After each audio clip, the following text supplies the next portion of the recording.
Welcome to Talking Devils, your leading Manchester United independent podcast. I'm Harry from Fan Owned United, and this is The Lot Pod, episode 8. This week again, joined by our regulars, Steve, lifelong United fan, and had his season ticket at Old Trafford in the East End for over 25 years. And Peter is also obviously a United fan, lifelong, and also a football author based in London and regular match goer. So, yes, this week, obviously, lots and lots to cover. The season for us has come to an end after our defeat on Saturday against City in the FA Cup final. I myself was there behind the goal, made a cheeky appearance on the television as well. Not a major close-up, but hey-ho. I think it was just after the Garnacho chant after 70 minutes. And me and my mate looked really concerned, which, I mean, at that point in time, what do you expect? But anyway, on to the actual, analysis of it. I mean, I have loads to talk about, positive, negatives, etc. And I'm sure all the guys do as well. But I'll let one of you gents start off as to maybe a brief point before we get into the detail about what you thought of the final. Let's go with you, Peter. Yeah, it's only one place to start, really. 13 seconds in, I think, that it really, when that went in, you really felt like, oh God, here we go again. It's going to be an absolute shellacking 4-5-0. I think, I mean, that kind of 10 seconds. Yeah, I was like, here we go. It's kicking off again. But I think the game just kind of showed us in a snapshot in a way. It was again a bit of a Jekyll and Hyde performance. Going 1-0 down after 13 seconds is a terrible sign of a team. But then we fought back well, and then we lost the game on another terrible goal to concede. So, like you said, a lot of positives that came from it, but also just the nagging feeling of we really did just give them 2 goals. So, yeah, exactly. I mean, I think the frustrating thing must have been, Ten Hag must have hammered into the boys, look, don't concede early, and we conceded after 10 seconds. My point on that, though, not defending the players, but it was kind of they couldn't really do too much. Straight from the kickoff, ball comes in, you're finding your feet as to kind of where you want to be, your central midfield players. Haaland gets the ball down, and it just perfectly, sits up for Gundogan, and there's just no time to react and close him down. The shot itself, I was behind the goal. I personally think it was going to go over when I initially saw it. The way he connected was just, he got a great kind of loop onto it. It was in the top corner. Again, De Gea, look, I'm the first one to call him out if he's, makes a mistake, but I don't really think there was too much he could do about the first goal. I think you just have to give it to them that it was a great goal, but again, really frustrating, I guess, that it was after 10 seconds and must have changed the plan. I mean, what do you think, Steve? What was your, initial thoughts after the game? Yeah, well, it was a horrendous start, wasn't it? I actually disagree with you initially there, Harry, with about De Gea.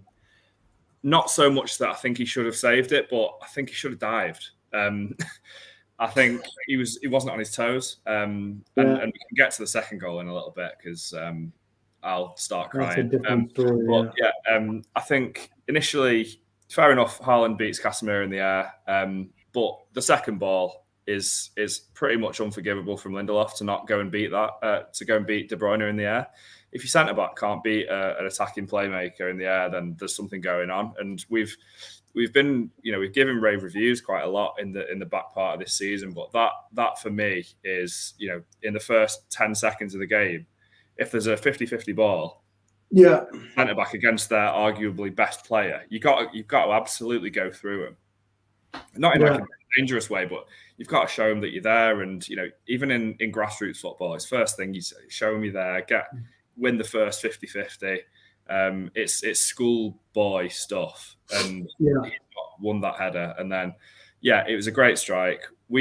I watched the game with I think there was about 13 of us, and we were pretty much split on whether or not it was a world-class strike or the keeper should have done better. And I tend to go, it was a great strike, but the keeper wasn't on his toes. He didn't dive for it. He wasn't ready for that situation to happen. So there's a lot of ifs and buts and what could have happened, but it's two mistakes for me. Yeah, just following up on that, I fully agree with you, Steve. Like, I think De Gea, not being on your feet in an FA Cup final against Manchester City, like the one team in the world that you cannot afford to start slowly against or not be on it. And I wouldn't, that wouldn't have happened the other way around. There's no chance if we launched the ball long that we would just plucked it out of the sky. Like you said, there was 2 errors that led to that goal. Like Lindelof, commanding header, start the game like you mean to continue. And no one tracking Gundogan, who has been one of City's best players of late. It was just a real issue with mentality thing, being that. No, coach can't do anything about that. It's 10 seconds. Surely just build into the game. Do something well to start. It just wouldn't have happened the other way around. So I think it reflected awfully on us more than anything the City did. Yeah. I mean, fair enough. It was just, I just thought the way it fell to him, it was just pretty difficult for anyone to get to him quite close or quickly, rather. I mean, it's a fair point about Lindelof, maybe not winning that header and getting it clear. De Gea not saving it. I mean, he could have dived. I just think he just wouldn't have got to it. It was just right in the top corner, But the second goal was a different story. But I mean, getting into the detail, I mean, obviously it showed there's a massive gulf between us and City. I guess it's a double-edged sword in that obviously it's painful now, but whoever the new owners are, Ten Hag can come in and say to them, look, this is the standard. If you want us to be able to compete on all fronts and give City a run for their money over the next few years, this is the standard that we need to be at, and this is the kind of squad depth that we need and therefore invest. I mean, looking at their formation, I don't know of any other team that plays the way they play. They have one centre-back pretty much, but playing 3 at the back with 2 wingers. They ended with 6 centre-backs on the pitch. Yeah. 2 holding midfielders and Stones, who obviously can play as a centre-back, but was holding midfield. And then ahead of him and Rodri, there's Bernardo, KDB, Gundogan, Grealish as a 4, and then Haaland on top. But what I was so impressed by is they literally just play total interchangeable football. And that second half reminded me of the Barcelona final at Wembley, which I also went to, when they were just so far ahead of us. Mm-hmm. We couldn't even get close to the ball. And like I said, when they would be defending, they would have their structure, and then going forward, Akanji and Walker would go up to the wings and push forward. Stones would drop back, and then just throughout, literally, whenever they would go into different positions, someone else would cover them. And like I said, everything was so interchangeable that we just couldn't keep up. You can't man mark that kind of formation. And it is just so difficult to play against. And I'm sure you guys noticed as well, when we had the ball, there was 2, 3, 4, 5 players around us, and we couldn't get out. I mean, there was one point where we were in our own half at the corner, and there was Casemiro, Wan-Bissaka, and someone else with 4 or 5 players around us. We couldn't even get out from our own corner flag. and then as soon as they get the ball, they had acres of kind of space. I'm sure you guys picked up on that as well. It was like they had 12 men. It was honestly like they had 12 men. It's a ridiculous formation. Obviously, no, as you mentioned, not really many people have adopted that formation yet. You might see it coming up a little bit more after the success that they've had. But every single one of their players looks like they're a master in that position. Clearly, they've been working on it for a long time. Maybe even at the start of the season when they weren't playing that formation, maybe that's why they started a little bit more slowly, because they were used to playing one formation versus what they actually played in the game. And yeah, I think they didn't even get out of third gear. I genuinely do think that. I think that it got a little bit boring at one point, because even though how good they are, it's not massively exciting and creative and individual. There's no kind of flair with any of the City players, really, in my opinion. And I got a little bit of heat on this, a little bit of heat on Twitter about this, saying that. And I know they've got a lot of creative players, but it's robotic and it's meticulous and it's a machine. Yeah. And they're so good at what they do that it's almost like boring to watch. They're just so, I guess the best way to explain it, so in sync. They just know what's happening and where everyone else is when they're with the ball. Shout out to Jay, just put a statement in. So Jay is actually the guy I've got my season ticket with, was with me obviously at the game on Saturday. Little funny story. Actually, I bought a little prop for the pod today. Sure you guys will appreciate it. My little bucket hat. Looks small on you, mate. Mate, these are tiny. They're literally like kid sized. Like the Glazers couldn't even invest. I don't even have a very big head. The Glazers couldn't even invest in a proper adult size bucket hat. But anyways, so we just about got in time for kickoff because the trains were actually delayed, the tubes, and there was a lady in front of us that had nicked his bucket hat, and the guys behind, they were like, "Oh, this," and she was like, fairly old lady, like 60 years old, and they were like, "Oh, she's nicked your bucket hat," and we basically had to fight an old lady to get a bucket hat back. So I hope you won, So that's a little funny story from the final. But yeah, I guess anyway, like he said, second half it was boys against men. Like Peter, I'm sure you thought the same, right? Yeah, it felt like before the game you had that feeling of like, how on earth do you combat that midfield they have? Like they move as one, they defend as one. They get like six, like you're saying, like 6-7 men behind the ball when they don't have it. And when they do have it, it feels like they have an extra man the whole time.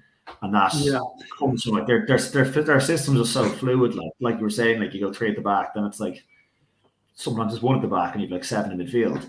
So it is really hard to combat. And I think, like you're saying, Steve, like I don't think City, if we'd equalised, City would have been like, all right, we'll step it up now and we'll score. And the way they played, like we didn't really even have anything on the counter. Like there wasn't even an opportunity to counter them. They just always had men there. And like I don't know. It was to be fair, like that game again, a snapshot of like that's 15 years in the making, Abu Dhabi, and 7 years of Guardiola, and it's the Glazers' ownership kind of like end point, and Ten Hag's only a season in. Like we're starting Fred, they're starting Bernardo Silva, like their third midfielder. Their whole like Ericsson was completely overrun. Fred was just kind of fouling guys, and I thought he did all right, but like it was kind of what you expected. And I thought we did the best we kind of could with how the game went. Like it was like you expected to lose. It was like, let's just not get embarrassed, like actually try and put up a fight. And really wasn't helped by like some of the decision making. Like, well, mainly we touched on it a million times, but De Gea's kicking during that game, there was no method to any of it. It was just, I've never seen a person like, you should, the more time you have to think about what you're going to do, you should make a better decision. He'd just take his time and then just launch it back to City. I think he lost the ball 12 times. And Ortega, on the other hand, their sub keeper, was walking around with the ball, 90% pass percentage. So even though we set up well, individual little things didn't help. Like Sancho and Rashford threw their hands up in the air. You're trying to do long ball with Rashford and Sancho against Akanji, Stones, Walker, and Rodri, Diaz. Yeah, like it made no, and you're kind of like, surely that isn't the director from Ten Hag. Like I just didn't. It just didn't seem to make any sense. So yeah, like that was obviously, we touched on De Gea so many times, but it really did feel like that we can't go on. If we want to compete with City, you just can't have a keeper like that. Yeah, absolutely. I think again, massively highlighted why we need a goalkeeper that can distribute the ball, because regardless of how good your keeper is in terms of being a shot stopper, that game, we had no distribution. Every time he kicked it up top, it either, would miss everyone, or it would go, which I guess is kind of not his fault, but it was just easy heading practice for Stones. Like, I can't remember us or Rashford winning a header against They're all Stones massive, every time. aren't they? Yeah, they're all massive. I noticed it in one of the corners that they had, and it was just like they're all just huge. You've got a big team of 6-footers, and I think one of you mentioned it a couple of weeks ago that Guardiola's style has always been the tiki-taka and the technical, but now it's been married up with power and athleticism, and that's a bad combo to come up against. Yeah. So, yeah, exactly. So, I mean, that was one thing. He was just kicking it up, and we're just giving it straight back to them, which I guess kind of came from the fact that he has no confidence in really passing it around in the back, which, I mean, fair enough. I really didn't want him to do that too much because we've conceded so many goals from the short passes he's played in, which ultimately, means that we need a new goalkeeper who can distribute from the back, because the few times we did it, those were the times that we actually were able to get past their midfield and, create some kind of attacking play. It came from the few occasions he was able to play it out from the back and move from there. But yeah, obviously it's something he's not comfortable with. And I mean, he's had the whole season to do it. So I don't think that's going to change anytime soon. Jay's firing all the questions there. He said the only time we had an outlet was when Weghorst came on, held up the ball for Rashford and Garnacho, which I mean was fair enough. But I guess we can touch on that now. From an attacking perspective, I mean, the penalty was a kind of godsend because we didn't really test them much in the first half. I personally would say the best chances we had was really just the Garnacho shot, which, again, I was behind the goal and I was, 100% certain that was going in. I still don't know from the angle I was at, how that went wide. And those two headers at the end, which again, I mean, was it Varane and Lindelof or McTominay? Yeah. I mean, they were right under the bar. I mean, it looked like they were trying to loop it over the way they were heading it. Like, why wouldn't you just needed to thump the blooming ball and get it in? But apart from those two chances, which came after we made those substitutions, we really didn't have much. So, I mean, going forward, I mean, what did you guys think of the way we were set up?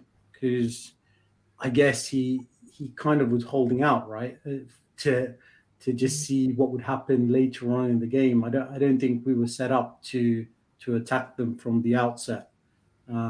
What do you guys think? Personally, like I said before, I just don't think if we went gung-ho at City, they would have just picked us off, no problem, beating us 4-0. We had to play that game. We had to play the long game and try and eke out a win. Like, it is a cup final at the end of the day. And I know when Weghorst came on, but if we started with Weghorst, City would have been laughing. They would have won it. He doesn't win balls in the air anyway. They would have just taken the ball off him every single opportunity. and we would have had a passenger in the game. And then another one after Ericsson. God, Ericsson really showed his legs, and it like on a pitch like Wembley, it's huge, baking heat. It's just it kind of shows that you can't be. Ericsson in general, I don't know, since his injury, just hasn't looked the same. Like, we all know he doesn't have pace, but doesn't look the same in that how he used to always be great in passing those little through balls into the box and picking up runners and cutting defenses apart with those kind of creative bits of play. And I don't know, I just haven't seen it since. So hopefully, I don't know, next season we can get someone in, which I guess we'll talk about in a bit, and he can improve. But we need obviously more in that department. Got another question from Sumit. Thanks for joining us tonight. He said, in desperate need of a striker, showed on Saturday that was the case. If Kane goes to Madrid, who are the other options? We've obviously talked about it here in the last few weeks. I mean, I would say Osimhen, myself, and there's talk of this the young Haaland, by the name of Hujland, if I pronounce it correctly. Yeah. What do you think about that, Steve? If Kane isn't available to us, who are we going for? Well, who's to say? There's going to be a lot of waffle from a lot of journalists and a lot of rumours. And Kane, if Kane happens to go to Madrid, I don't think he will. I think he wants that Premier League goal scoring record. So I think for me, if I'm chasing a record in the Premier League, you hold out for a club in the Premier League. So I know we've been linked with Højlund. I've never seen him play, so who knows? I've seen some YouTube highlights, which makes everyone look like the next Ronaldo. And he's looked all right. 40 million quid, 45 million quid looks fine. Other targets include Kolo Muani, who I think Bayern are after, and I think he's issued a come and get me plea to Real Madrid as well, from Frankfurt, and I think that they're after about 80 million for him, so he might be a little bit more expensive. He's 24 as well, so maybe the age commands a higher price. You've also got Gonçalo Ramos from Benfica. Yeah. You've got Osimhen, as I say. Too much though. 140 million, 150 million for him is madness. He's young though, isn't he? And he is also top quality. Yeah, of course. He's scored a hell of a lot of goals, but Napoli bought him for 80 million, and I think if Napoli are buying someone for 20, they're going to ask for 80 for that kind of player. And if they bought him for 80, they're going to need a lot of that money back. Almost they're looking for double. So there's a lot of people. Evan Ferguson would be a great shout, but he's just signed a new contract. Maybe one for a couple of years after we get rid of Kane, hopefully. Yeah. But for me, I'd be looking at this Højlund. I think any striker is going to be an upgrade, and then. I'd like to touch on this in a little bit, but I think we can hold out for Kane potentially later on in the window after we've made some sales. Yeah, I think because the thing is, then I guess as fan base, you have to kind of accept if we can't get an experienced out and out striker, we may have to still wait to be competing for the league anyway. Yeah. Because the way I see it is kind of in two ways. If we are able to get Kane is for next year and the year after, like to compete right now. He'll get you goals. Yeah. He's ready to go. Obviously English, knows the Premier League inside out. He commands a price because he'll do that, but that's only for the next 2 to 3 years. He's not quick as it is, and he's past 30. Osimhen, like you said, he's going to be super expensive, but he's quick, tall, scores all kind of goals. I personally don't think we'll be able to get him, but I would love to see him at United. This Højlund obviously will be a risk, but again, maybe one for the future. And if we invest in him now, he could be the next, whoever, Haaland, out and out, goal scorer, striker. But I mean, anything will be an improvement on what we've had this season, because if we're honest about it, we have only had one consistent striker throughout the whole season, and that was Marcus Rashford, or should I say one consistent goal scorer, because we've had no support from Martial. Weghorst tried, but, didn't work out, and there was no one else to support him. So any addition would be a strong addition. Slightly geeky, slightly geeky. Play a bit of FIFA now and then, and on career mode, I always try and look up the people they recommend for adding, players to your squad, and Højlund's in that as well. So you never know; they always pick out the good ones. So that might be one for the future. But like I said, if we do go for Højlund and no one else, it will be a strategy maybe for a slightly longer term return. I mean, what do you think on that, Peter? Yeah, like I think by all accounts, it seems like it's go for Kane. If there's no dice, move on. I just don't think we can do another saga after De Jong last summer, and dealing with Levy in general is just a nightmare. And I think, but it's a real blind in the moment kind of moment for Spurs. Being like, do you sell your best ever player to United, who've been worse than you for most of the last 10 years, and just accept that again you're just a mid-table club? But on the other hand, like Spurs need a rebuild. And like Kane, I think Kane has to push for that move if he's going to come. Like him and his brother need to do like he's already tried to leave before, so I don't really buy this whole thing of like, oh, he's got big loyalty to Spurs. Like he really would have gone to Man City. So you need Kane to push United to slump the cash and just really ram it home. Like he's not going to sign a new contract at any point, because Levy might run Spurs, but Enoch and Joe Lewis call the shots. Like, I don't think they're going to want to lose out in 100 million quid. But yeah, I just think if we only have Højlund up top next season, you run the same risk again that we have this year of a lot of our players are developing. You've got Garnacho, you've got Anthony, you've got Højlund, Sancho. These guys, like, there's no one there who's like a finished product and will just get you the goals. Like, we need guaranteed goals. Like, City have Haaland and Alvarez. Alvarez starts for us all day long, and Liverpool have like multiple forwards like Salah, and then they have a good few other guys who will contribute.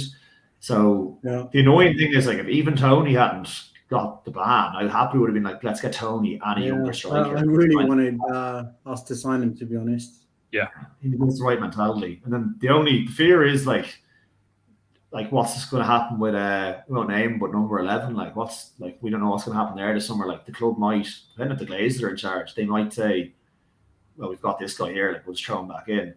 But you'd hope not for many reasons. He doesn't play for us again. But it's hard to know, because so many other clubs need strikers, like Real Madrid, Chelsea, Spurs, if we get Kane, like Bayern Munich, PSG might want to buy someone. Like, there's not that many out there.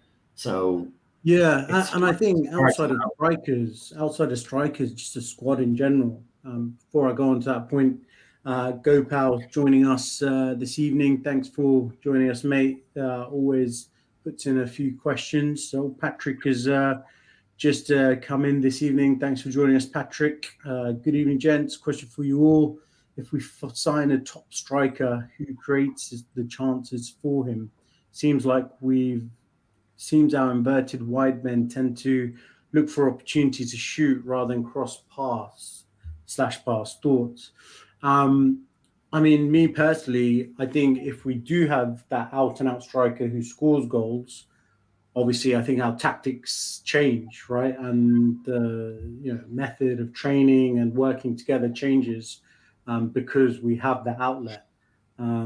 Because we haven't had that outlet, and Rashford isn't out-and-out striker who's looking for crosses into the box for headers, etc. I think that's why the players on the wingers such as see Sancho, Anthony, Garnacho, etc., look to cut in and shoot rather than cross.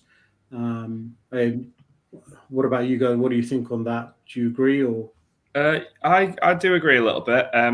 Also, they've not really had anyone to provide for, so I don't think it's a great comparison. I think there's a word that I like to use, and I've seen it knocking around a little bit, and it's gravity. So at the moment, Rashford, he has a lot of gravity in our team. So if he has the ball, three men are going to go over to him.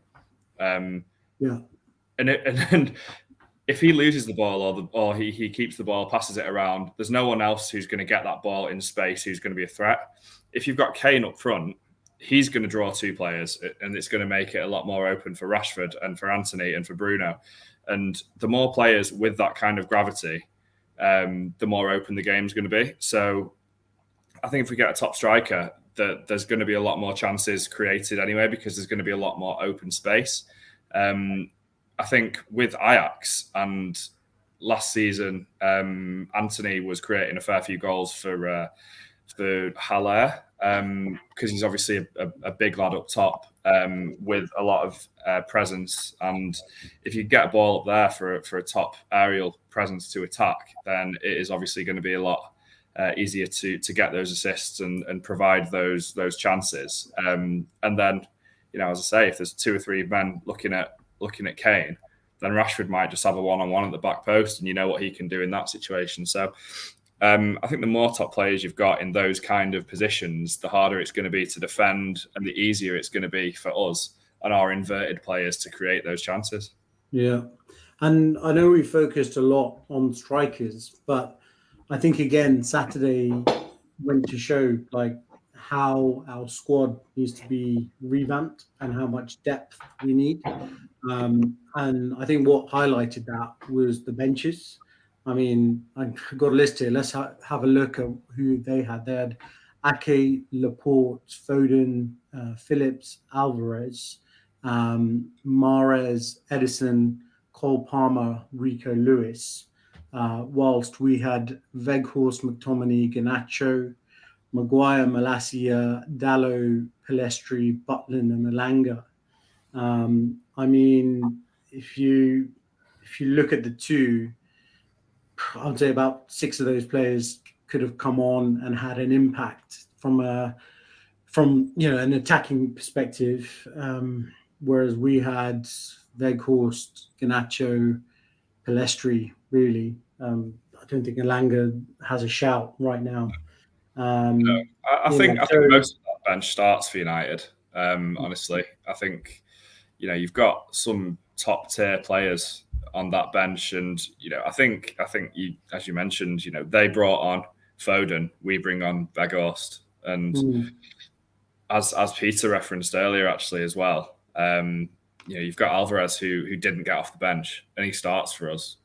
Every game he starts for most Premier League teams, and he didn't even get off the bench in that final. So there's a lot of difference there. Going through depth, and you mentioned like Eriksen, who's been starting this year, really tailed off. And for me, looking at that, he's a passenger these days. He's really. I still think he'll be good to have around. Like, he's a good squad player to have. Yeah, but for 30 minutes of the game, when he can actually give any sort of intensity, I think after 35, 40, 50 minutes, his legs just go. So, and I think this season, especially, Ten Hag was so kind of insistent on winning a trophy. That's why, we kind of played our fourth team week in, week out. Yeah. That next year you would hope, like these squad players, like Eriksen, by developing the squad and adding to the squad, we can kind of rotate a little bit more. And that's why it's good to have, these players around, because he's still a quality player, but he's not going to win you the league by starting week in, week out. You've got another question here from Gopal saying, talking of benches, why not buy someone like Mitrovic who can score off the bench and and is a bully in the box. Fair point there, but do you think Mitrovic would be United quality or maybe another Igalo? I think we need to be done with these stopgap signings, just buying lads for a season or two. He did score a lot of goals last year, though, in the Premier League. Yeah, he has an awful record at Old Trafford. Scrapped a ref, got sent off, missed a penalty. So and he'd also cost a lot of money because he's Fulham's best player, and Fulham don't need to sell him. So they charge us a bit of a fee, a big fee for him, I think. So I just don't think we should be shopping around like mid-table looking for a guy who can just come off the bench and get us goals. I think it should be you buy like an out-and-out 9, and then you buy a young lad for the future who can learn off him. So that would be the goal. And Justin Eriksen, I think Eriksen was bought because at the time we needed so much work done, and he was there on a free. Ten Hag knew that he'd know how to play the system, and he trained with him with Ajax before he went to Brentford. I think the plan probably always was for Eriksen to kind of move into a squad player role. So yeah, I think he's definitely a good person to have around. A few like easy home matches against say like promoted sides or lower half teams, play him. But I agree. If Eriksen's playing Champions League, like the knockout game, Champions League away from home, he'll just get overrun. Yeah, and that was like we touched on before. Like you need to marry like physicality with like technical ability at this point, and Eriksen just doesn't have it for a game against a team like City. So I don't think there's any issue really there with just kind of moving with the sides. Yeah, we got another question from Peter. He said, I feel Weghorst at times gets unfairly parodied. In January, the club opted not to buy so many options, were limited to Ronaldo's departure. Weghorst was meant to be a backup, but Martial's injuries meant he played more than expected. Remember, he helped drag the Netherlands back from 2-0 down against the eventual World Cup winners. Weghorst did end up becoming a little bit of a kind of joke figure, I guess, if you put it plainly.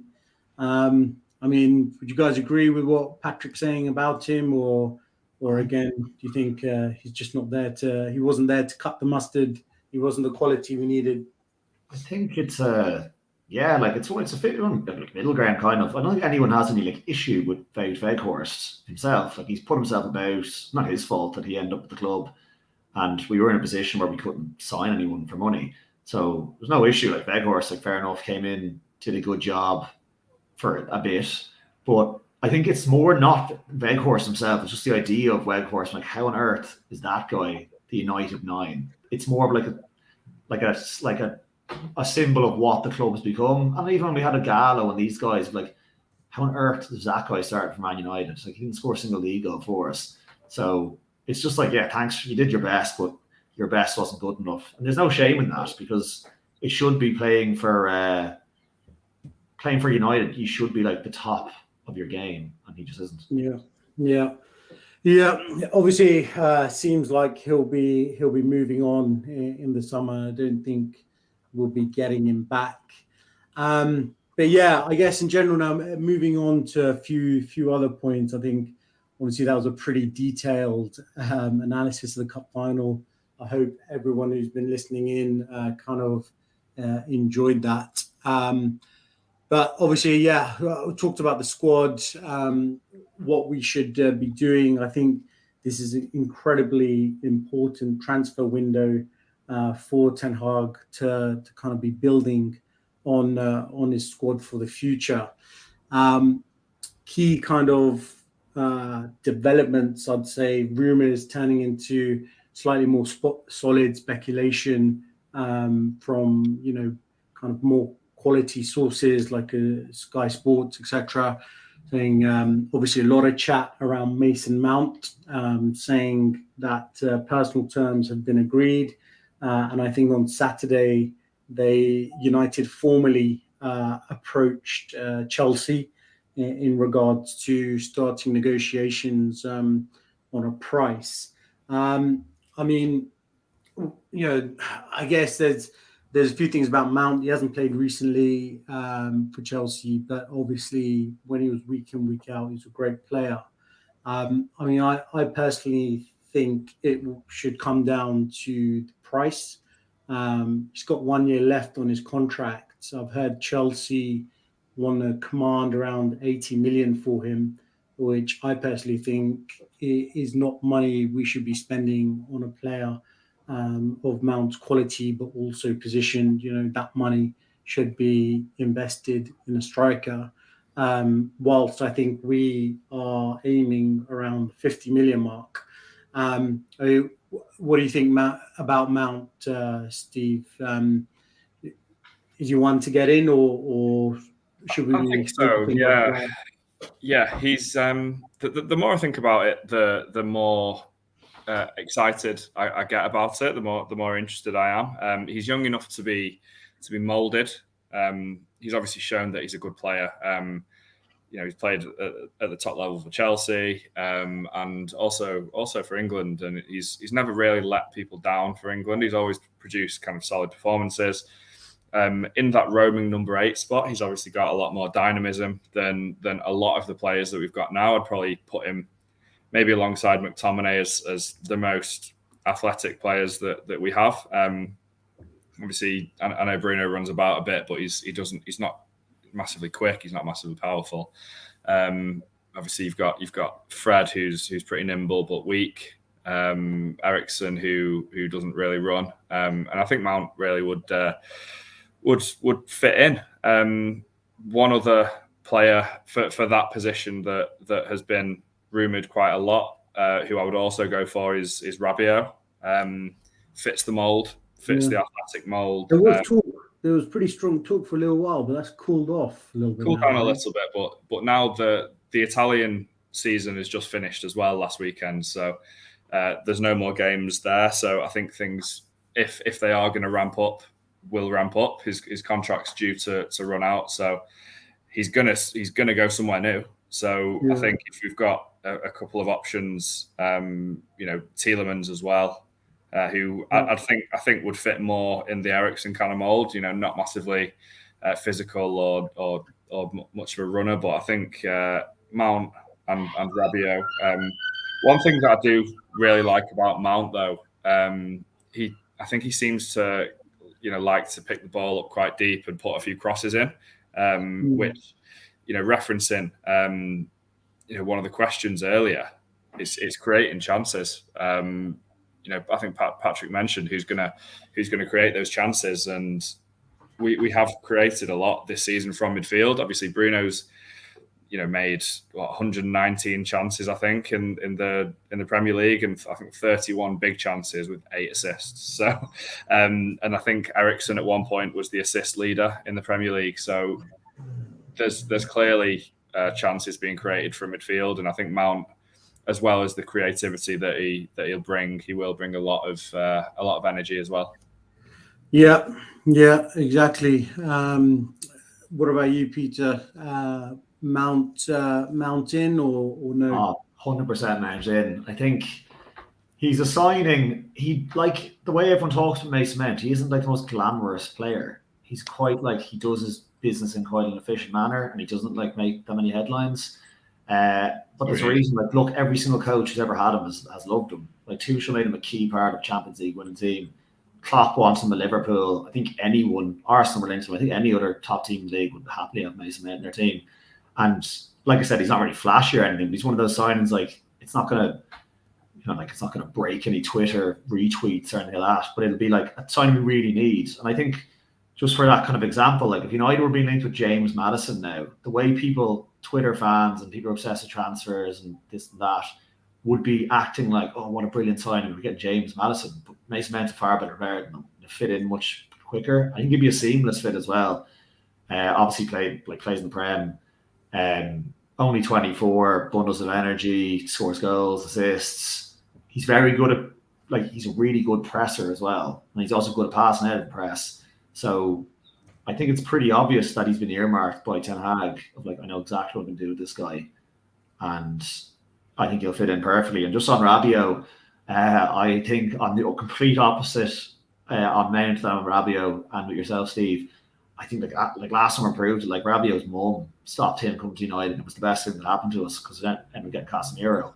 And I think Rabiot has just had so many issues with either his family or with other clubs, at clubs, with players, with coaches, with staff, that we just don't need someone like that in the squad. I think we've quite a good group of players who like they seem to have a good attitude. I think buying a Rabiot is kind of going back to the Pogba days of kind of having a malcontent in the squad who's going to kick up a fuss if he's not starting. And I think as well, like Mount would be a very good signing, but the other midfielder we need is an alternative / backup to Casemiro. So Yeah. we're going to the exact same issues if we don't. If you say we bought a Rabiot and a Mount, like who's playing when Casemiro breaks someone's leg or it needs a rest, and he will need rest going forward. I'd still just go back to Lavia at Southampton. You get him for 30 million probably on it, but like they've been relegated, be no problem buying him. Wages won't be big. So I'd hope Ten Hag. I think it's quite like Ten Hag always talks sense, and he seems to see things like we see them. It's quite obvious what we need. Like every game we've lost this season, anytime we've been in bad form, it's always been the same issues. So yeah, I think Mount and a defensive mid, and we'd be absolutely fine to fill them. Yeah. Sorry guys, for some reason my screen's gone purple. It's not your end, it's mine. I don't know what's going on, but we'll have to soldier through. This is not my normal color. It's your first joining in for the first time. Anyway, another area which we're looking to obviously strengthen on, and a player we're linked with is KMJ from Napoli. Again, really strong links with us getting him in. I think particularly because he's got a release clause in his contract for around 45 million, if I'm correct. But that release clause is only valid, I think, until the end of June. I think it's the first 2 weeks of July. I think it's the 1st to the 15th of July. I think so. It's a really tight time frame to get him for that price, and obviously, he had a great season. He's really come up in regards to people giving him credit for Napoli's league win. So if we miss that deadline, guaranteed his price is going to go up, and I think Napoli themselves are desperately trying to give him a new contract as well and getting him to stay on. But a lot of outlets, slightly more, not Fabrizio or Sky Sports, but there are a couple others out there who are slightly more reliable than the norm, let's say, are saying that United are in touch, trying to, I guess they don't need to negotiate, right? They just need to hit the release clause, and then they'll be able to get in touch with the player. I personally think, again, being completely honest, don't watch the Italian league, not seen too much of him, but he is meant to be a great player, and he, from what I've heard, he would be a great addition to the squad, and that's what a place we definitely need to invest in, which we've seen with Martinez being injured. We need to obviously improve in that area.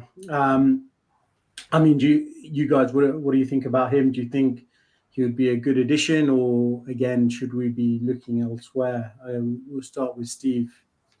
Yeah, I think everyone and their dog know that Maguire's probably going to leave at the end of the season, and I think if we can get around £35 million for him, and then bring in Kim with a £42 million release clause, that's it's a £7 million outlay essentially. Not too sure about wages, or it might even be 17 million outlay if you believe the rumours that we're going to pay him 10 million to leave. Who knows? But I've seen those rumours. But yeah, he's a championship winning centre back. He's just won Serie A, and it'd be kind of foolish to not look at least look at getting someone like that, especially if they have a release clause. So yeah, big thumbs up from me. Yeah, and I mean, Champions winning, league winning player, centre back, big, strong. He's going to be pretty quick as well for £45 million. Half the price of Maguire a few years ago. Seems like an absolute bargain. No, Peter? Like you said, Harry, I can't say I've watched much of him, but he's got rave reviews from everyone who does cover Serie A, so you can only take that as much. Like, that's all you can really take. And we definitely do need cover. Like I'm saying with Casemiro, like Varane is not able to play 40, 50 games a season. We do need, we can give Varane a week or two rest. We can rotate. Like, you look at City at the weekend, like you touched on, Steve, they got 5 centre backs that are all top notch. And they all can play, and they've got Kyle Walker who played centre back as well. So you need that depth. And again, like Lindelof, again, shown at the weekend, he can be good at times, but he will let you down eventually. Don't know the ins and outs fully of the release clause. You'd hope that if that's the case, we just get the deal done, because if you can remember back 10 years ago, summer of Moyes, when we bid for Fellaini and Baines, when Fellaini had a buyout clause, and then we end up paying, the buyout clause expired, and we end up paying like 10 million more for him than we could have got originally. So you'd hope, get the deals done early. If he wants them, we get them. And yeah, maybe Park Ji-sung can have a word with him. We have a good record with our South Koreans in the past, so maybe have a word with him. But yeah, I just think it's pretty obvious what we need: a centre back, a new keeper, 2 midfielders and a forward or 2, and that's a lot to ask for. But if we can get anyone on a somewhat reasonable deal, I think we just go for it. Yeah. Was just going to say as well, thanks everyone that's joined in today. Really, really great questions. Chirag just joined us saying totally agree with me. That might be a little while ago. I've said a lot today, so thanks for the comment. But don't know what you agreed, what point you agreed with. Just wanted to say our handles are on the page. So please do give us a follow on Twitter individually. Steve's is SCopping117 and Peter's P Fitzpatrick 23 and mine is Fan-Owned United. We've gone over a little bit, so I think we'll wrap things up. I really enjoyed today, gents. I think covered a lot. Really good kind of opinions, comments. Just before we finish, just from all of us, just wanted to say thank you to footballing legend Zlatan Ibrahimovic, who retired from world football over the weekend. Gave us a couple of great years, and obviously scored in the Carabao Cup final for us. He got a brace, and we won that trophy. So from all of us on the Wonderlot pod, thank you, Zlatan, not only for gracing us with world football, but playing for United and being a bit of a legend. But yeah, that's all from us this week. We'll be continuing throughout the summer, even though the season obviously is finished. Please, every week we are going to be covering some really interesting content. Basically join us for all different kind of conversations about the season review, but other little fun things. We've got lots planned. Before we go, Jay's just got one last question or statement. He said, we need to make a statement of intent and bring in at least one big name signing this summer, even if it's for 2-3 seasons. It's taken so long to get back ahead of the Scousers. We can't fall back again. I think we'll all agree with that. I mean, it's 10 years now since we've won the Premier League. We've won a cup competition. Like I said before, I think Ten Hag was pretty much intent to stamp his authority to show we can win something. We've done that now. I think the cups kind of need to move to the side, the domestic cups, FA Cup and Carabao. I don't mind not competing for those 100%. We're back in the Champions League now, and I think our full focus should be on, competing for the league and Champions League. I'm sure you guys agree. But yeah, please, everyone who joined us this week, thank you again so much. Really enjoyed the questions. We'll be back same time next week, 7 o'clock. So join us again then. Take care.